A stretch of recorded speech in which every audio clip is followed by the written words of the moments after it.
I found an app where at least one of the hidden cameras I discovered was stored.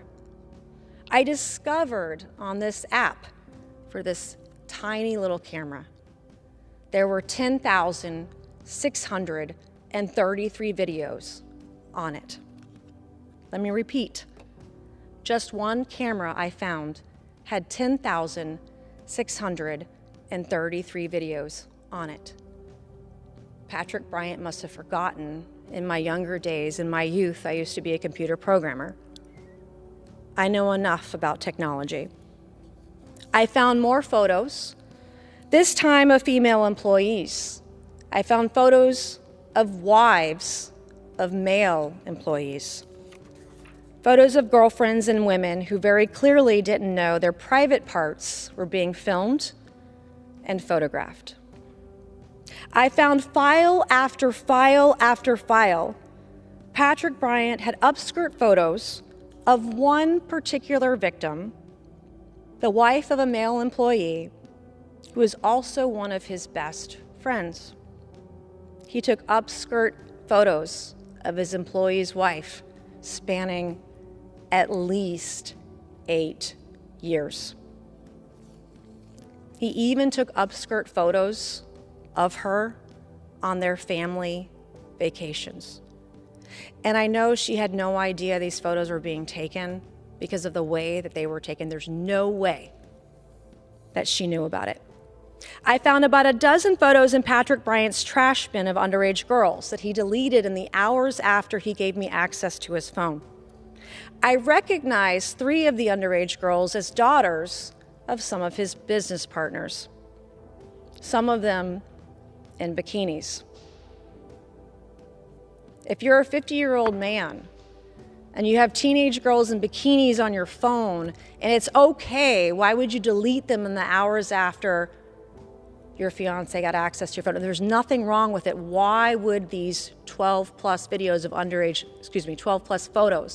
these underage girls be in your trash bin? What are you to worry about if there's nothing going on?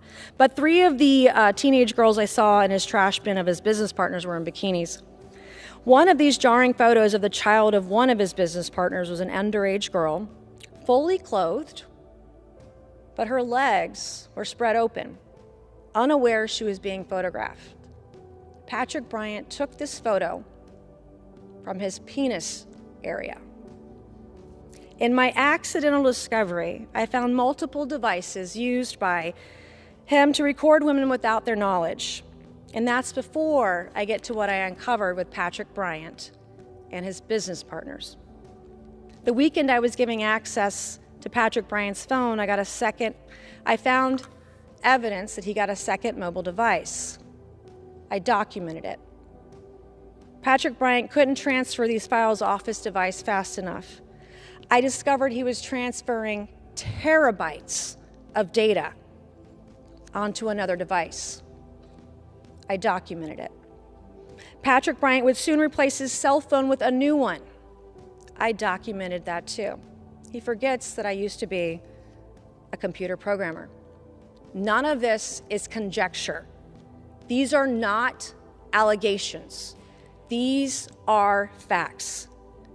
It is documented, sometimes with metadata. I knew how to get that too. This is what I found, this is what I saw, and this is what I accidentally discovered. As you should know by now, I keep all the receipts. In addition to what I documented, I personally identified almost a dozen victims. I found some witnesses, and I found more than enough probable cause, and then some. If I found this many victims with this little effort, why are they still on the streets of South Carolina today? I'm just one person. Imagine how many victims there truly are tonight, and they don't even know that they're victims of this cabal of rapists, this cabal of sex traffickers, this cabal of peeping Toms. Exactly 7 days later, after I got access to Patrick Bryant's phone, I was under extreme duress. I found more photos, I found more videos. On my last night with Patrick Bryant, he physically assaulted me. On the morning of November 13th, I fled my home and I went into hiding. I, as a member of Congress, fled my home and I went into hiding. It would be the first of 4 moves that I made last year. I still have the mark that Patrick Bryant made on me the night that he assaulted me. Rather than see this mark as a scar, I see this mark of a free woman, free from a monster. I will wear this mark that he made on me for the rest of my life as a badge of honor. To the friends who took me in, I want to say thank you. You took care of me when I had nowhere to go. You took care of me and my kids. Last year, I had to tell a woman that she'd been raped and she didn't even know it. And she didn't know it, she had no idea, because she was incapacitated at the time of the rape. I knew she was raped because I accidentally found the video of her being raped. I found photos and video of her assault on Patrick Bryant's phone.